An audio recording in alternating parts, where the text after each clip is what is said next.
रामकुमार नाम का एक मेहनती किसान था। गांव के बाहर उसका एक बड़ा सा फार्म हाउस था। उसी जगह वह अंगूर की खेती करता था।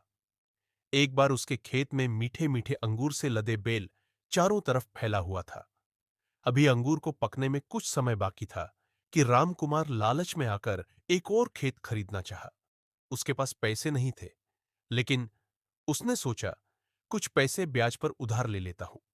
जब अंगूर बेचूंगा तो उन्हीं पैसों से उधार चुकता कर दूंगा। रामकुमार अपनी फसल देखकर फुले नहीं समा रहा था, क्योंकि कई वर्षों बाद उसने ऐसी अंगूर की खेती देखी थी। उसने अपने गांव के कई लोगों से यह कहकर कुछ पैसे ब्याज पर उधार ले लिया कि कुछ दिनों में अंगूर को बेचकर उनके पैसे वापस कर देगा। इस तरह से रामकुमार ने खेत को खरीद लिया। अब रामकुमार उसी खेत को उपजाऊ बनाने में अधिक व्यस्त रहने लगा। उसने अंगूर की खेत की तरफ जाना कम कर दिया। मौका पाकर एक दिन उसके खेत में लोमड़ी का झुंड घुसा गया। खेत के पास कोई नहीं था। लोमड़ी ने खूब मन भरकर अंगूर खाए और उसके फसल को तहस नहस कर दिया।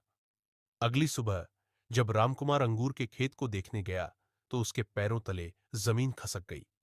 अब रामकुमार के खेत में अंगूर बेचने लायक नहीं बचे थे। वह अपने सिर पर हाथ रखकर बैठ गया।